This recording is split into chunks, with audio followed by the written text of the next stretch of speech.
Good afternoon, everybody. It's Monday, July 24th. So, of course, it's Live Chats with Maggie and Buddy. And you have Maggie visually And today, funny. but funny. You can only hear her. She's having some technical difficulties with her camera, which is fine for people on the podcast because you don't see us anyway. Yeah. So, today we are going to talk about how do you envision your best life? If you were going to have the opportunity to live your best life, what would that look like? What would it feel like? For me, I am kind of pretty much already living my best life. The only difference I think is I don't live by the water except this week because I'm way up here again at the cottage at Prince Edward County. It's really hot here today. So what you see is the backside of a trailer because I'm sitting in the shade. So other than the fact that my home is not on the waterfront, I think if I lived my best life, it would be. Your It's home's not pretty that I close. Your home's pretty close to a waterfront. I know it's not like I'm not happy where I am. I am happy where I am. I love my house, but like if we're envisioning our best life, I'm That's right true. there. That's true. I True. don't have to walk to the water. I can just roll out of my bed and look at it. And That's look at what my best life would have. it. Yeah. Doesn't mean I'm not grateful for where I am. And that's kind of what I want our viewers to know. You can envision something different than where you are and still have gratitude for where you are. Mhm. What does your best life look like, buddy? It's so funny when you actually put this out yesterday, it said, or no, not whatever day it was, and you said this is what we're going to talk about on Monday, um, unless we come up with something different. I was actually thinking about it, and I was like, sort of like you, is that there's a lot of my life that I want this to look like this already. I want the freedom to be able to, at the drop of a hat, go out for coffee with somebody, although I don't drink coffee, so maybe a tea, or go out for ice cream, or to take a drive somewhere, or to go to a show, or to do, something like that to get away, to any of those kind of things.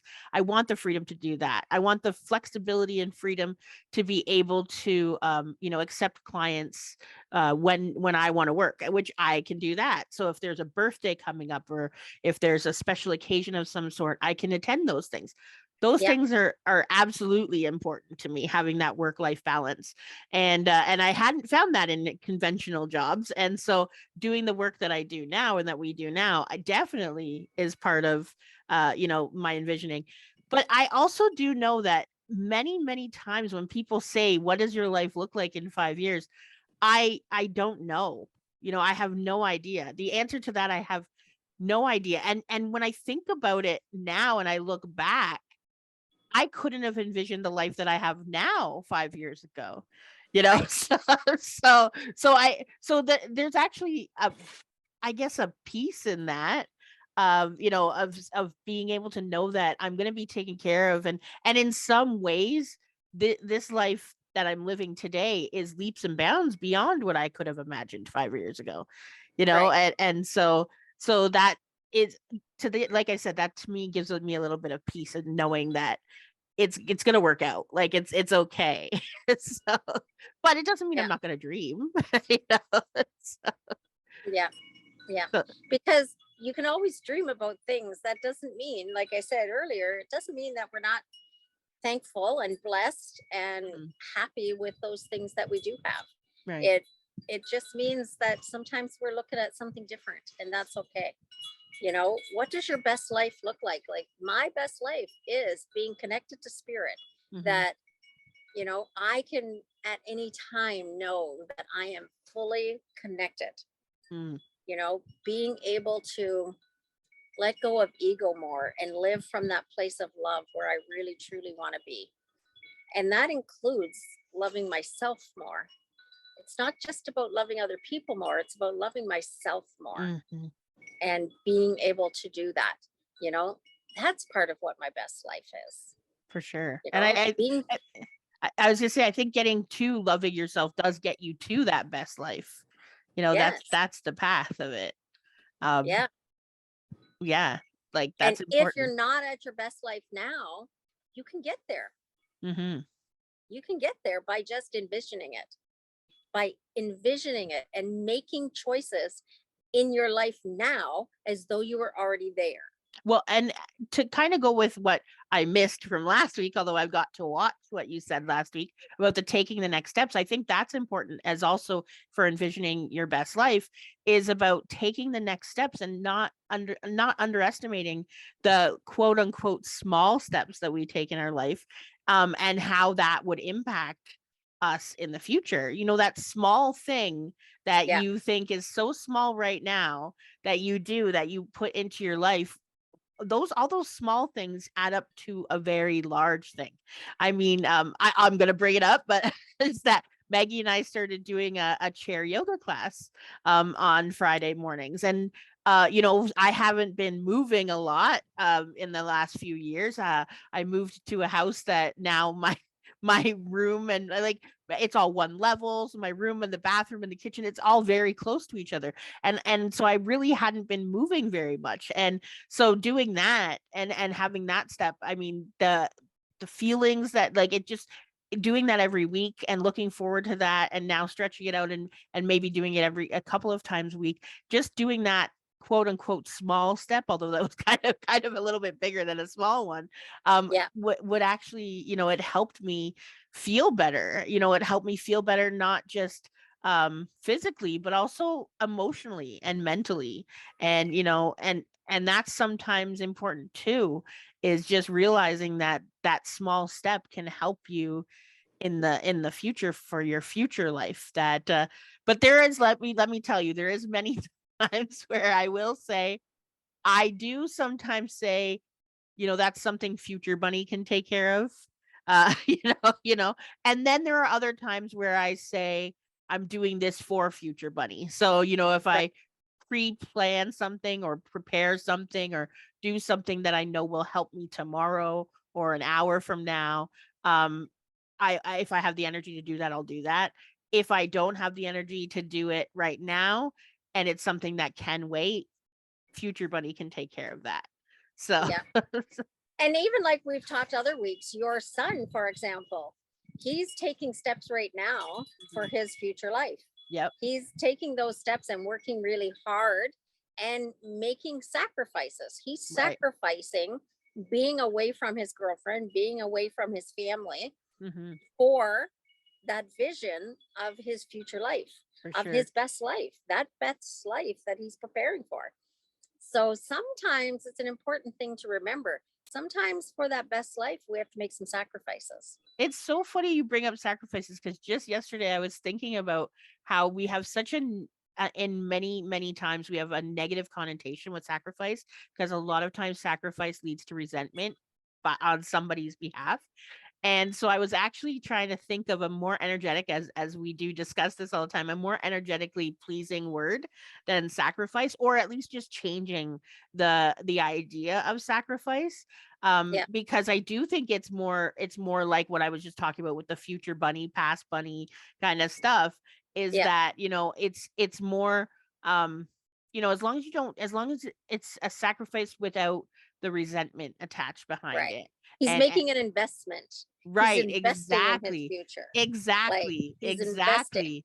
If you look at it a little bit different, and you know, not to say that the word sacrifice is horrible, but it's just that it does have a little bit of a negative connotation sometimes Yeah. energetically, when it has resentment behind it. So it is funny. I absolutely adore when spirit does that.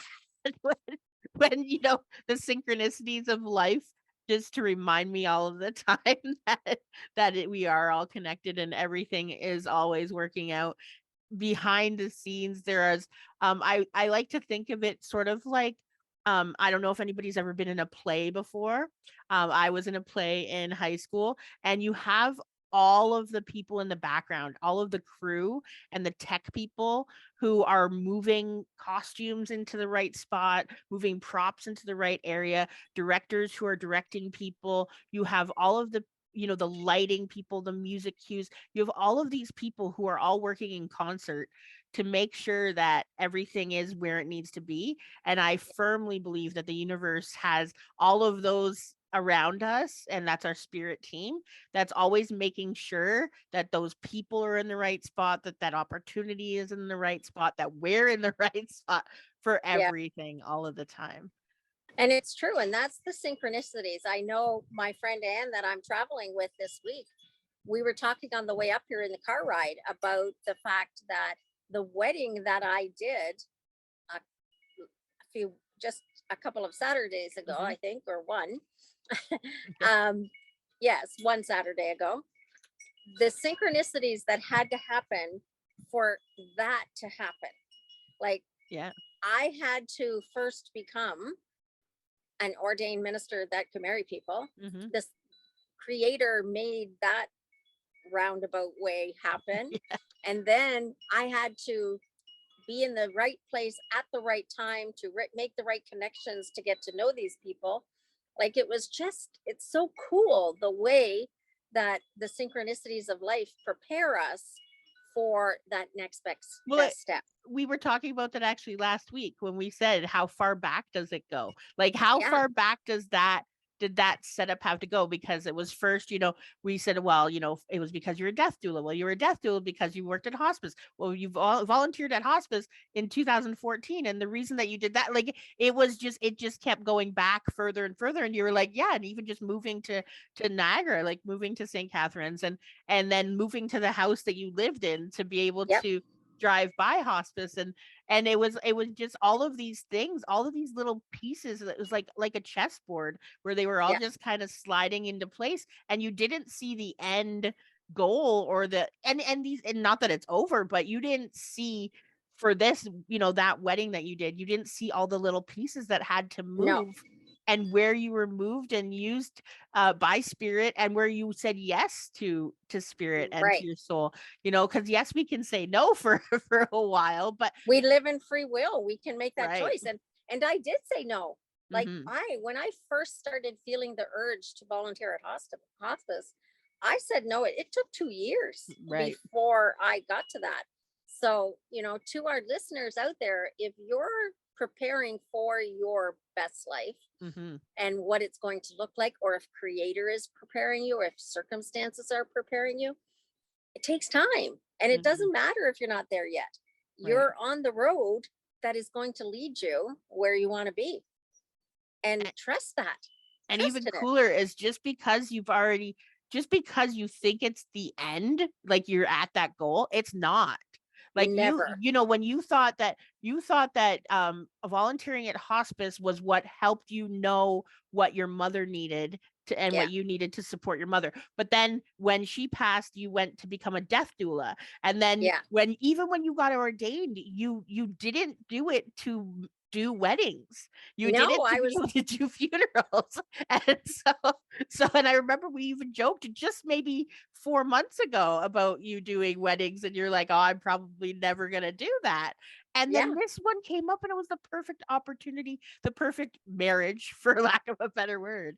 And the things that are gonna come next for this, I don't know about yet. Right. And it's okay, because I know I'm connected to Mhm. creator. Yeah. And I don't need to know all the answers. Right. That's one thing that Anne and I were talking about this week, is I don't need to know all the answers. We as humans Mhm. think we need to know all the answers. But Right. you know what? We don't. Right. Absolutely. Sometimes it's none of our business until it is our business. Yeah, that's true. True enough. Yeah. True enough. So our best life is where we are right now. Right. Be mindful and live in this moment. Right. Because even though you might have some future plans for a best life, your best life is today. Mhm. Your best life is this minute. And right now, where we are, it's 2:28 p.m. Yep. Your best life is right now at 2:28 p.m. on July 24th. Mm-hmm. Yep. Well, I think with that, we'll let Maggie get back to her vacation. Me back to my tech issues with my computer. Get those sorted out. Get that sorted out. It'll need a repair, but that's okay. We'll get that taken care of. But as always, you can find us on Facebook Live every Monday afternoon, and then wherever your podcasts listening pleasure, and also on YouTube the Sunday after. Now, tomorrow we do have a special announcement, which we've been hinting at on our Facebook page for our gift from At Above and Beyond to the world for Christmas in July. For anybody who's watching on Facebook, you'll be able to catch that live on Facebook tomorrow. Have we decided what time? Oh, that'll be in our hint. That's right. It's going to be in the hint on our It's in our Facebook hint. page. It's going to be in our hint on the Facebook page. And so you check back tomorrow. Anybody who's listening on Sunday, you can still find out. We're gonna probably put the post. I'll put it up on the podcast as well as a special bonus to just announce what our gift is to the world, so that anybody who wants to be part of that gift can be so as well. And there is more exciting things coming up with At Above and Beyond. Absolutely. So for all the people who are listening live right now, though, I do also want to tell you, probably within the next hour, if you go to At Above and Beyond's Facebook page, you will see the final hint for Christmas in July tomorrow, which will tell you what time to tune in. What time we're going to be announcing tomorrow what our gift to the world is. This is so exciting. Maggie and I are so excited. And also we're excited about the launch of our next book, which is coming up in a couple of weeks as well. So a lot of exciting things are happening. And yeah, so go ahead and reach out to us at aboveandbeyond@gmail.com and answer any of the polls on Spotify as well. Bye for today. Have a great day, everybody.